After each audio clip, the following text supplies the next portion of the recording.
আসসালামু আলাইকুম, চ্যানেলে সবাইকে স্বাগতম। আজকের তদবিরটা হচ্ছে গিয়ে বিদেশ থেকে দেশে ফিরিয়ে আনার তদবির।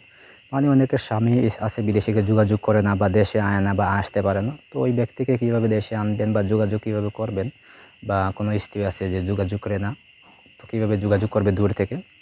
তো এই তাবিজের সাহায্যে আপনি কাজটি করতে পারবেন। তো কীভাবে করবেন সব নিয়ম আমি বলে দিব আজকের ভিডিওতে, তাই শেষ পর্যন্ত দেখবেন। তারপরে যদি আমার দরকার হয় তাহলে যোগাযোগ করবেন সাইটে দেওয়া নাম্বারটা হচ্ছে 017099143887। এই নাম্বারে ইমো, হোয়াটসঅ্যাপ বা সরাসরি যোগাযোগ করতে পারবেন যে কোনো কাজ বা পরামর্শের জন্য। তো কাজের কথা, সে কাজটা কীভাবে করবেন সে বিষয়ে বলি। এই যে তাবিজ দেখতে পারতেছেন, এই তাবিজটা বা নকশাটা মাটিতে লিখিয়া ইহার উপর খড়কুটা নিক্ষেপ করিবে, তাহা হইলে বিদেশ অবস্থার মতো ব্যক্তি ফিরিয়ে আসবে। মানে এটা আপনার ঘর বা উঠান, মানে ঘরের সামনে যেখানে এটা উঠান যেটা বলেন, সেখানে আপনি এই তাবিজটা লিখবেন সুন্দর করে। লিখে আপনি সেখানে খড়কুটা, তারপর জুতা নিক্ষেপ করবেন প্রতিদিন 7টা করে।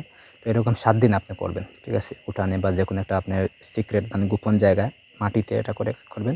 আর ভোজ পাতায় অথবা আপনার শাড়ি বা যে কোনো কাপড়ের উপরে, পরিষ্কার কাপড়ের উপরে এই তাবিজটা লিখবেন জাফরান কালি দিয়ে, মুরগির রক্ত দিয়ে, কালো মুরগি, সাদা মুরগি দুটো মিক্স করে রক্ত দিয়ে সেটা দিয়ে লিখবেন।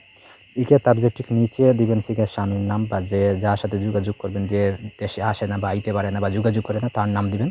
তারপর আপনার নাম দিবেন, দিয়ে আপনি এটা আপনার সঙ্গে ধারণ করবেন, ঠিক আছে? তো এটার ভিতরে দিবেন, তাবিজের ভিতরে দিবেন শিখা লজ্জাপতি গাছের শিকড়, দুচ্চা গাছের শিকড়, এলাইচ, এই 3টা জিনিস দিবেন, লবঙ্গ দিবেন। দেওয়ার পর আপনি তাবিজটা সুন্দর করে বেঁধে আপনি শরীরে ব্যবহার করবেন, ঠিক আছে?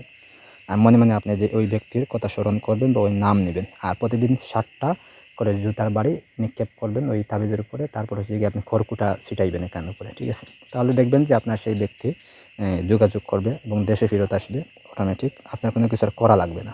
তো এই হলো আজকের ভিডিও। তো এখন যদি কোনো কিছু বুঝতে অসুবিধা হয় অবশ্যই আমার জানাবেন, আমি বুঝিয়ে দেওয়ার চেষ্টা করব। ধন্যবাদ।